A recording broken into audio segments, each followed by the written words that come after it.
열왕기에서 선한 왕과 악한 왕을 구분하는 방법이 있는데, 그 방법은 다윗의 길을 따르느냐 아니면은 여로보암의 길을 따르느냐에 달려 있습니다.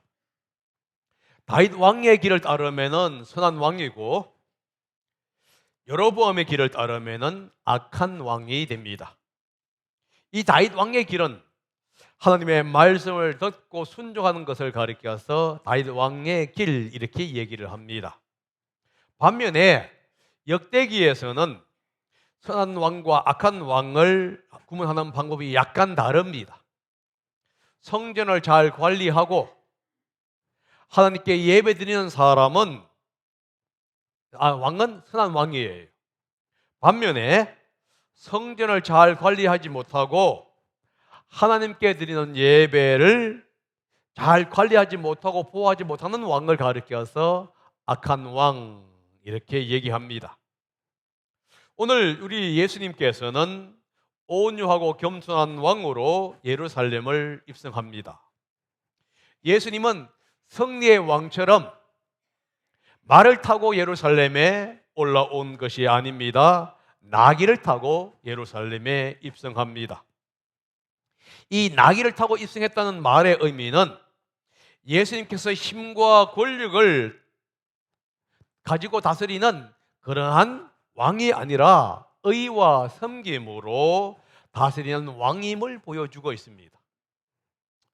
이 온유하고 겸손한 왕을 가리켜서 선한 왕, 이렇게 지금 다윗이 묘사하고 있다는 거예요.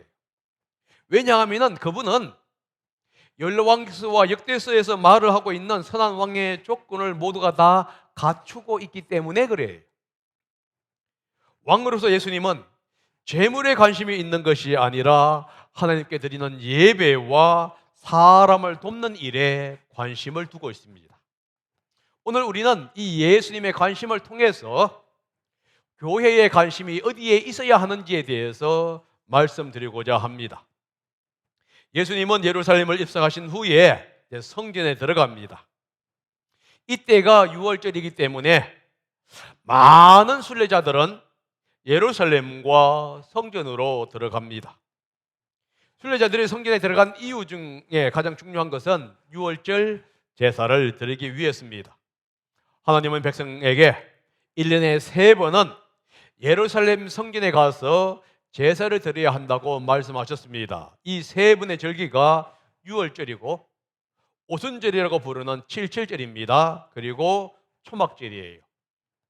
지금 이 절기 때 예루살렘과 성전은 혼잡하고 이제 붐빌 수밖에 없게 되는 겁니다. 예수님은 성전에 들어가서 성전들에서 팔고 사는 사람들을 지금 내쫓고 있는 모습을 우리는 얘기하는데요. 이 성전은 당시에 성전은 헤롯 성전임을 얘기합니다. 헤롯 성전은 안뜰과 바깥뜰로 구분이 되어 있습니다. 이 바깥뜰은 이방인의 뜰이라고 얘기하는데, 이방인의 뜰은 이 성전의 남동쪽 넓은 광장을 가리켜서 하는 용어로서 여기에서 이제 매매가 이루어지게 된 겁니다. 반면에 안뜰은 3부분으로 구성이 되어 있습니다. 먼저 여인의 뜰이 있는데, 이 여인의 뜰은 모든 이스라엘 백성들이 들어갈 수 있는 뜰이에요. 그 안쪽에 이스라엘의 뜰이 있습니다. 이 이스라엘의 뜰은 정결한, 부정한 사람이 아니라 정한 남자만 들어갈 수 있는, 유대인 남자만 들어갈 수 있는 장소고요. 가장 안쪽에 있는 제사장의 뜰이 있는데, 이 뜰에는 제사장들만 들어갈 수가 있게 됩니다. 그래서 이 성전의 안뜰과 바깥뜰 전체를 가리켜서 성전이라고 얘기하고 있는 거예요. 당시 성전은 이 축구장 크기의 35배 정도의 사이즈니까 상당히 큰 겁니다. 그리고 예루살렘 전체 면적의 6분의 1에 해당한다는 아주 거대한 건축물입니다. 성전 바깥에서는 1년 내내 장수할 수 있는 어떤 상점들이 있었습니다. 그곳에서 이제 매매가 이루어졌어요. 그런데 가장 일반적인 매매 장소는 감난산이라고 합니다. 그러니까 예루살렘에서 동쪽에 있는 감난산인데, 사내들인 통치하에서 이곳에서 이제 시장이 열리도록 되어 있습니다. 하지만은 절기가 되게 되면은 어떤 이유인지는 알 수가 없는데 성전 바깥들, 다시 말해서 이방인의 뜰에서 시장이 열리고 매매와 이제 거래가 이루어지게 되었습니다. 아마 가장 큰 이유는 이 돈 때문이었을 것입니다. 절기가 되면 희생 제사를 드리기 위해서 동물이나 이제 새의 수요가 막대해졌단 말이지. 제사를 위한 제물을 제사장에 의하여서 정결한 것이냐 부정한 것인가를 판결 나눕니다. 그런데 만약에 성전 바깥에서 제물을 사서 이 도시를 거리를 통과하고 성전에 왔을 때에 제사장이 부정한 동물 이렇게 판결을 하게 되면은 그 제물은 하나님께 드릴 수가 없게 됩니다. 그래서 순례자들은 싸지만 위험이 있는 감난산에서 매매하는 동물보다는 비싸지만 위험이 적은 이제 성전 뜰에서 매매하고 있는 동물들을 선호했다는 겁니다. 그러다 보니까 이 성전 안은 거래하는 소리 그리고 동물들의 움직임과 소리가 시장을 이제 방불케 하는 소동이 일어나게 된 거예요. 사실 이 성전 바깥뜰에서는 이방인 뜰에서는 매매한 상인들은 성전세를 내야 합니다. 그런데 이들로부터 거두어들이는 이 세금 이게 만만치 않았단 말이에요. 종교 지도자들은 하나님께 제사 드리는 제사보다도 재물에 관심이 많았다는 것을 알 수가 있는 대목입니다. 12절에 의하면은 예수님은 돈을 바꿔주는 사람들의 상과 비둘기 파는 사람들의 의자를 둘러 엎었다 이렇게 말씀합니다.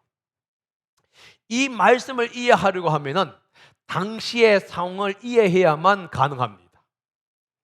사실 순례자들은 대부분이 이제 황제의 형상에 세워져 있는 당시 통용되고 있는 언전을 가지고 여행을 하게 됩니다. 그런데 이 동전은 예루살렘 성전에서는 사용이 되지를 못한 거예요.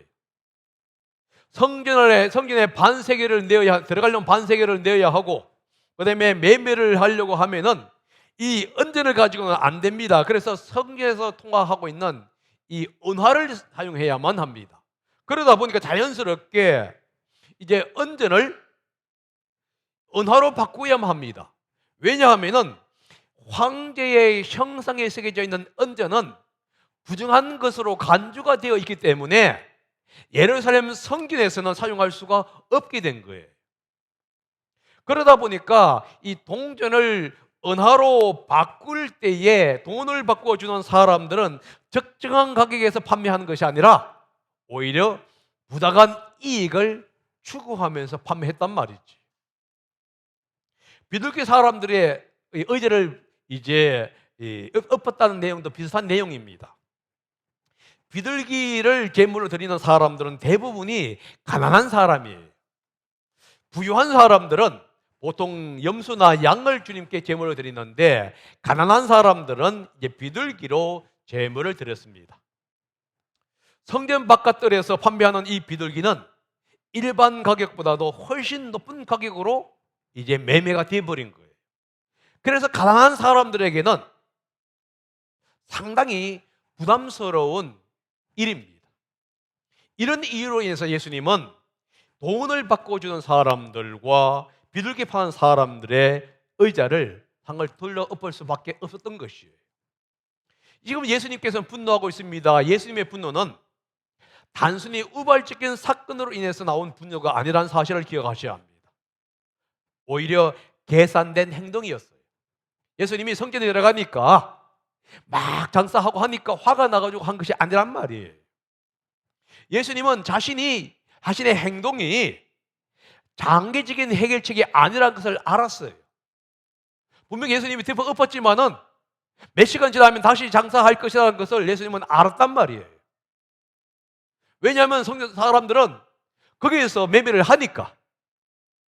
그러면 왜 예수님께서 이게 완전한 해결책이 아닌 걸 알면서도 이런 일을 행하셨냐 하는 겁니다.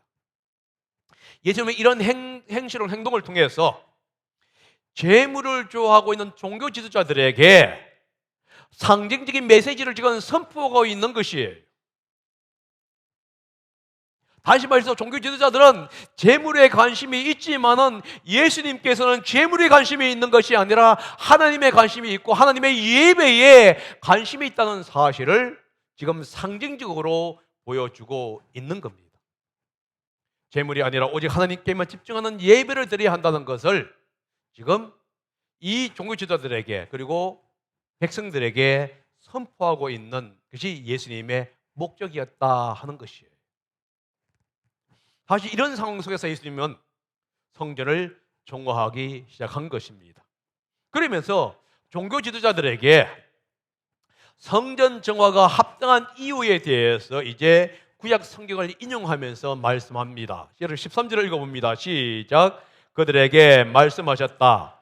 성경에 기록된 바 내 집은 기도하는 집이라고 불릴 것이다 하였다. 그런데 너희는 그것을 강도의 소굴로 만들어 버렸다. 이 말씀은 이사야서 56장 7절과 예레미야 7장 11절을 인용한 글이에요. 이사야에 의하면은 하나님의 집 성전은 모든 사람이 만물이 와서 기도하는 집이라 이렇게 얘기합니다. 성경은 때때로 이렇게 얘기를 해요. 제사를 가지고 뭐냐면 향기로운 냄새, 향기로운 향 이렇게 얘기합니다.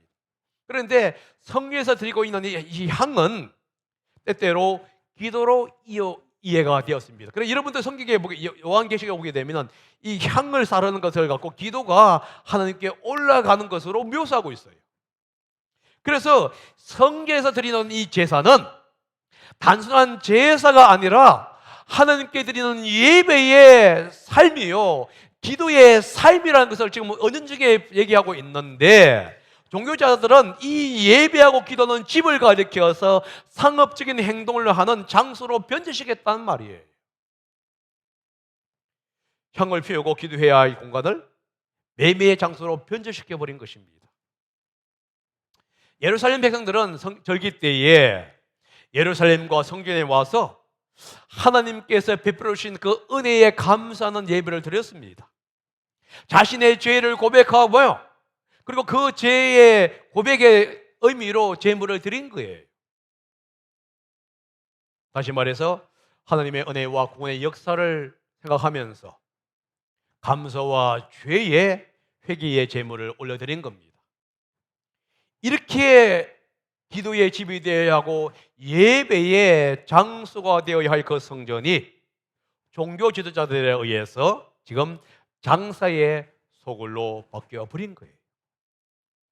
그런데 예수님은 이 장사의 소굴, 상업적인 행동을 하는 장소를 만든 것을 그래서 뭐라고 얘기하고 있냐면 강도의 소굴로 만들었다 이렇게 얘기하고 있어요. 예수님이 지금 매매의 상업적인 장소로 만들었다 얘기하지 않아요. 예수님이 뭘 하고 있냐면 강도의 소굴로 만들었다 이렇게 얘기한단 말이에요. 여기서 강도란 게 뭐냐 하면 도덕을 의미하는 용어가 아닙니다. 여기서 말하고 있는 강도는 나라를 뒤엎는 반역의 무리, 그러니까 반란을 일으키는 무리를 의미하는 용어를 사용하고 있어요. 다시 말해서 하나님의 집에서 감사와 기도의 예배를 드려야 할 이 성전을 종교 지도자들은 하나님을 대적하고 하나님께 반란을 일으키고 있는 무리들의 아지트로 만들어버렸다 이 얘기를 하고 있는 것을 우리는 볼 수가 있습니다. 여러분, 예배의 장소가 본질을 훼손하게 되게 되면은 하나님을 대적하는 무리들의 아지트가 된다는 사실을 인식해야만 돼요. 그러니까 여러분 어떤 일을 하든지 간에 그 본질이 무엇인지를 여러분들은 이해하지 못하고 훼손하는 순간 여러분들은 하나님을 대적하는 무리가 되어버린다는 것을 여러분이 기억하셔야 한다는 거예요. 그래서 예수님께서 뭐 하고 있습니까?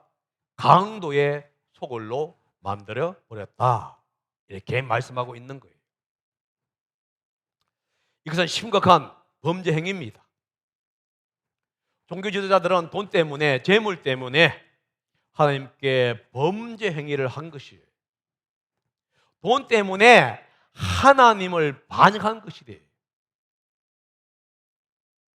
이 성전을 정화하면서 예수님은 종교 지도자들에게 그들의 반역의 행동, 그리고 백성들에게 그들의 반역의 행동을 지금 가르쳐 주고 있는 것이에요. 우리는 예수님의 관심이 재물이 아니라 하나님과의 관계에 있다는 것을 우리는 인식해야 합니다.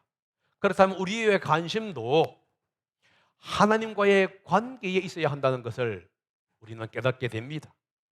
재물이 필요 없다는 얘기하는 게 아니에요.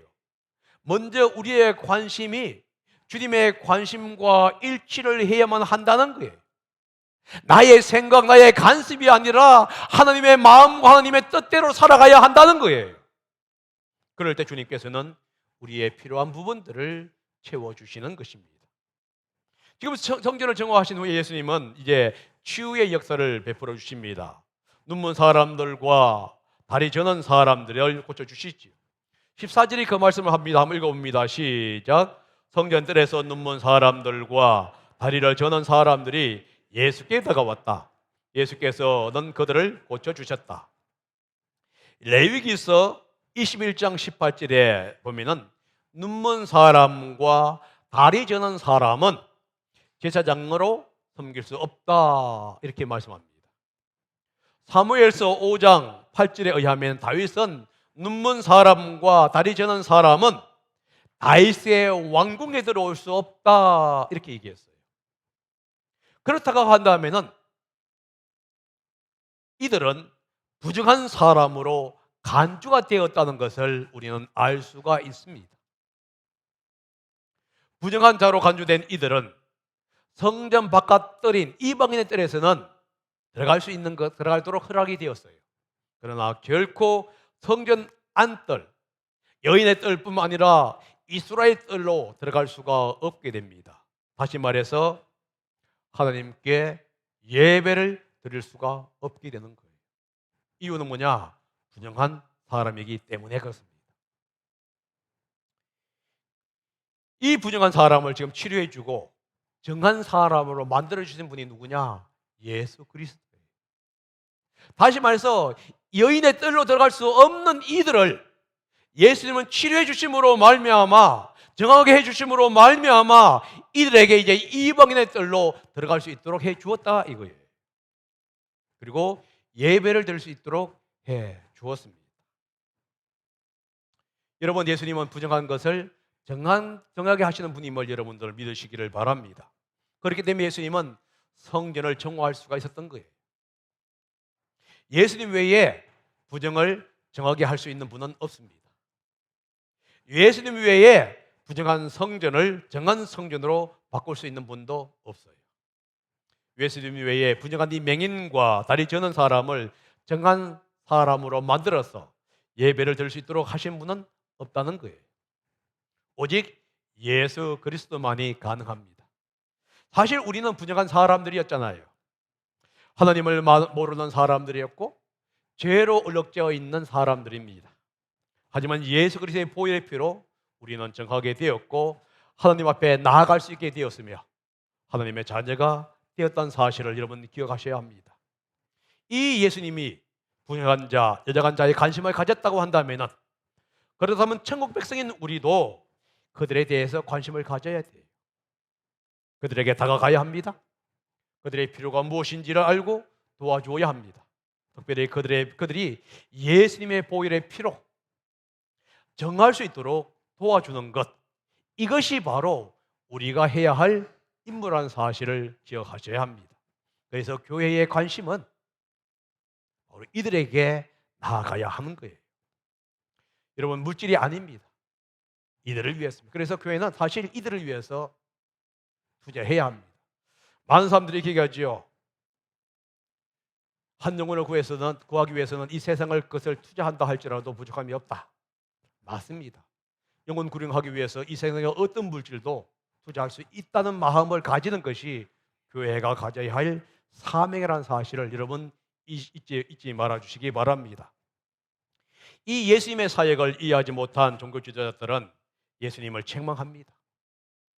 반면에 예수님께서 하신 이 놀라운 사역을 본 아이들은 예수님을 이제 다윗의 자손으로 찬양하고 있어요. 예수님이 어린 나귀를 타고 입성하는 그 모습, 예수님이 성전을 정결하고 하는 그 정결시키는 그 모습, 예수님이 장님과 다리 저는 사람들을 고쳐서 이제 들어갈 수 있게 하는 그 모습을 보면서 어린 아이들은 예수님이 다윗의 자손이시요 메시아라는 것을 그들은 인식하고 찬양했단 말이에요. 메시아가 아니면 아무도 그것을 할 수 없다는 것을 그들은 알았습니다. 그래서 그들은 예수님을 가리켜서 다윗의 자손 메시아라고 지금 찬양하고 있는 겁니다. 그런데 종교 지도자들은 예수께서 하시는 사역을 통해서 그것을 깨닫지를 못해요. 오히려 성경에서 아이들이 이제 예수님을 다윗의 자손이 메시아라고 찬양하는 모습을 보면서 분노하고 있습니다. 대노하고 있어요. 종교 지도자들은 이 많은 군정이 예수님을 메시아로 인식하고 있다는 것은 알았어요. 그러나 그들은 결코 예수님을 메시아로 인식하지를 않았다는 거예요. 같은 사건을 통해서 한쪽은 메시아로 인식합니다. 그런데 다른 쪽은 예수님의 메시아 되심을 거부하고 있어요. 여러분은 어느 쪽에 있는가 한번 생각해 볼 필요가 있습니다. 어린아이와 같은 믿음을 가지고 있는지, 아니면은 종교 지도자와 같은 믿음을 가지고 있는지 한번 생각해 볼 필요가 있습니다. 우리는 때때로 종교 지도자들과 같이 말을 하면서도 어린 아이와 같이 믿어야 하는데 믿지 않을 때가 너무나 많이 있어요. 자녀들에 대해서는 믿음에 대해서 얘기합니다. 성경에 대해서 얘기합니다. 그런데 정작 자신들은 믿음 없는 쪽으로 갈 때가 너무나 많다는 거예요. 그러면서도 뭐냐 하면 자녀들에게 믿음이 없다고 얘기하는 거예요. 종교 지도자들이 그랬던 거예요. 그들은 구약 성경을 통해서 사람들을 가르쳤어요. 그러나 그들은 구약 성경을 믿지 않았다는 거예요. 그렇다면 여러분, 누가 참된 믿음인가 한번 생각해 보아야 합니다. 예수님께서 이렇게 대답하지요. 구약 성경을 인용하면서 어린이들의 찬양에 합당하다 이렇게 얘기합니다. 여러분들 16절 읽어보겠습니다. 시작. 예수께서 그들에게 말씀하셨다. 그렇다 주님께서는 어린 아이들과 젖먹이들의 입에서 나오는 찬양이 나오게 하셨다 하신 말씀을 너희는 읽어보지 못하였느냐. 이 말씀은 시편 8편 2절에 나오는 말씀이에요. 이 시편 8편 2절은 종교 지도자들은 너무도 잘 알고 있는 내용입니다. 근데 예수님이 뭐라고 부르는지 하면요, 너희가 읽어본 적이 없느냐, 뭐 다 있느냐, 이렇게 질문하고 있는 거예요. 여러분, 이 질문은 종교 지도자들이 시편, 8편, 2편, 특별히 시편을 안 읽어보았다, 그래서 읽어봤느냐고 물어보는 게 아니에요. 이 시편은 메시아의 찬양시입니다. 종교 지도자들이라고 한다면 이 메시아 찬양은 외울 뿐만 아니라 수없이 가르쳤던 이 말씀이에요. 시편 8편은 이런 내용이 있습니다. 메시아가 존귀한 왕으로 오심을 예언하는 찬양시예요. 그 메시아가 왔을 때에 모든 만물을 다스리는데 이스라엘뿐만 아니라 모든 민족을 다스릴 뿐만 아니라 더 나아가서 움직이고 있는 모든 짐승들, 집짐승이라든가 들에서 있는 짐승들, 하늘에 나는 새들, 그리고 바다에 있는 물고기까지 모든 것을 통치하시는 메시아가 온다. 그런데 그 메시아의 오심을 어린 아이들과 젖먹이들이 입을 열어서 찬양할 것이다, 이렇게 얘기한 거예요. 그런데 지금 어린 아이들과 젖먹이들이 예수님을 찬양했다고 한다면은 시편 8편에 있는 이 말씀이 지금 성취되었다는 것을 얘기해 주고 있는 거예요. 그런데 가르치는 사역은 누가 했다고요? 종교 지도자들이 했습니다. 이들은 시편 8편을 가지고 그렇게 성전에서 여러 장소에서 가르쳤습니다. 그런데 정작 어린 아이들이 젖먹는 이들이 예수님을 찬양하면서 메시아로 찬양할 때에 그들은 그것을 깨닫지를 못했다는 거예요. 이게 얼마나 불행한 일입니까? 그래서 예수님이 얘기하신 거예요. 읽어보지 못하였느냐? 다시 말해서 8편, 10편 8편 2절을 못 읽어봤느냐? 무슨 뜻이에요? 너희들이 읽고 가르치면서 왜 그 말씀의 의미를 깨닫지 못하느냐? 너희들이 그렇게 완악하냐? 지금 이 말씀을 하고 있는 것이에요. 여러분, 종교 지도자들은 읽고 가르치면서 믿지 않았다고 한다면은 어린 아이들은 배운 것을 믿고 바라보았다는 거예요. 그런 의미에서 어린 아이들이 예수님을 메시아로 찬양한 것은 믿음의 결과였다는 것을 지금 얘기해 주고 있습니다. 어린 아이들은 믿었기 때문에 메시아를 반길 수 있었고 이 메시아를 찬양할 수가 있었던 것이에요. 사실 이런 어린 아이와 같은 믿음을 가진 자만이 천국을 소유할 수 있습니다. 하나님 나라는 어린 아이와 같은 자에게 주어지는 것이라고 성경은 얘기하고 있습니다. 그걸 저는 순수해야 되고요, 믿어야 하는 거예요. 우리에게 필요한 것은 우리가 얼마나 성경을 많이 아느냐, 얼마나 성경을 많이 가르치고 있고 설교하느냐, 이게 아니에요. 이게 성경을 많이 아는 것이 나쁘다 얘기하는 거 아닙니다. 많이 알면 알수록 좋겠지요. 그러나 더욱더 중요한 것은 뭐냐? 그 아는 말씀을 믿음으로 실천하고 있느냐, 이거예요. 어린아이와 같이 순수하게 그 말씀이 그대로 될 줄을 믿고 나아갈 수 있느냐? 이게 바로 우리 주님이 원하시고 있는 것이라는 겁니다. 믿음으로 행동할 때에 주님은 그들의 믿음을 찬양합니다. 주님으로부터 받는 칭찬은 우리가 얼마나 많이 알고 있느냐 하는 지적인 호기심이 아니에요. 얼마나 아는 것을 그대로 삶의 현장 속에서 실천하고 있느냐, 이 말씀이에요. 어린 아이들은 배운 것을 보고 그대로 실천합니다. 주님은 이 믿음을 가르쳐서 찬양하고 칭찬하고 있는 것이에요. 예수님은 이 종교주자들의 완고한 마음을 지적한 후에 이제 베다니로 가십니다. 베다니는 이 동쪽, 예루살렘의 동쪽에 있는 감나산 동쪽 어떤 경사면에 위치해 있는 도시로서 예루살렘에서 한 3.2km 정도가 떨어져 있는 곳입니다. 나사로, 마리아, 마르다가 이제 다에 살고 있었던 것, 고향이기도 하지요. 많은 순례자들이 이 예루살렘에 머물러 있기 때문에 순례자 중 많은 사람들은 이제 예루살렘 밖에 머물러야만 했습니다. 그래서 그들이 간 곳이 뭐냐? 보통 이 베다니라는 거예요. 아마 예수님께서는 그런 이유 때문에 이제 베다니로 그분이 물러가셨을 거예요. 그런데 여러분, 성경은 이렇게 얘기하고 있습니다. 예수께서 그들을 남겨두고, 다시 말해서 예수님께서는 비난하는 종교 지도자들을 떠나가셨다, 이런 표현이에요. 그런데 이 마태복음에서 예수님께서 종교 지도자들을 떠나갔다고 하는 이 표현이 뭐냐? 종교 지도자의 주장을 거절했다 하는 의미가 돼요. 이게 여러분 12장 15절과 14장 13절 그리고 15장 21절에도 똑같은 표현이 나옵니다. 무슨 뜻인가요? 종교 지도자들의 예수님의 메시아 되심을 거부합니다. 그 주장을 예수님은 거절하신 거예요. 그러면서 자신이 메시아이심을 지금 선포하고 있는 거예요. 그런 의미에서 예수님께서는 지금 종교 지도자들을 떠나 베다니로 가신 거라는 거예요. 예수님은 창조주이시며 메시아이기 때문에 성전을 정결할 수 있었던 거예요. 예수님은 창조주이시고 메시아이기 때문에 맹인과 저는 사람들을 고칠 수가 있었습니다. 예수님은 창조주이시고 메시아이기 때문에 종교 지도자들과 같은 교만한 자들을 물리칠 수가 있었고요. 그분이 창조주시고 메시아이기 때문에 어린 아이와 같은 믿음을 가진 사람들을 칭찬하면서 지금 보호할 수 있다 하는 것을 얘기해 주고 있는 겁니다. 사랑하신 여러분, 우리는 어디에 관심을 두어야 하느냐 하는 것을 한번 생각해 보아야 합니다. 종교 지도자들은 재물, 물질에 관심을 두었습니다.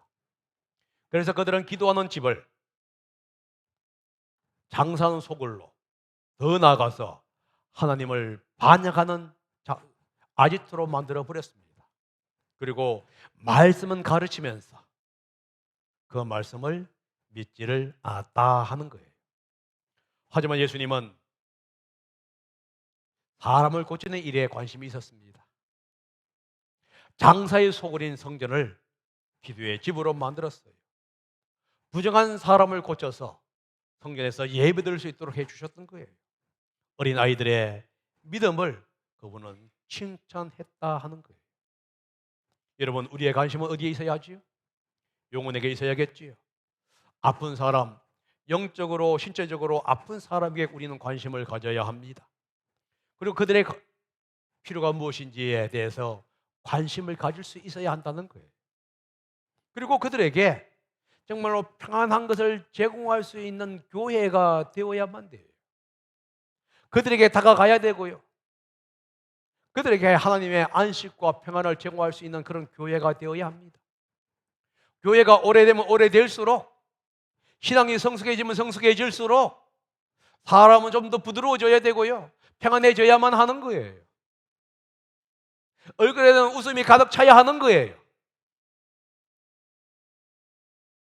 교회 오게 되면 찡그리지 마시고 여러분들 옆에 있는 사람에게 웃어줘야 한단 말이에요. 웃는 사람에게 침 안 뱉어요. 여러분, 예수님의 환히 웃으면서 어린 아이들을 지금 칭찬하는 모습을 여러분 보시기 바랍니다. 그 당시에 어린 아이는 대우받지 못하는 그런 존재들이었어요. 그러나 예수님은 그들을 칭찬하고 품고 있는 모습이에요. 여러분과 제가 신앙이 성장하면 성장할수록, 교회가 연륜이 높아가면 높아갈수록 점점점 사랑이 풍성하고 사소한 것에 얼굴 찡그리는 것이 아니라 품어줄 수 있는 그러한 신앙인이 되어야 하는 거예요. 나이 들면 들수록 어린 아이들이 어떤 걸 할 때 씩 웃지 않습니까? 교회가 그런 모습이 되어야 합니다. 씩 웃을 수 있어야 돼요. 그런 성도가 되고 그런 교회가 되기를 예수님의 이름으로 부탁드립니다. 기도하겠습니다.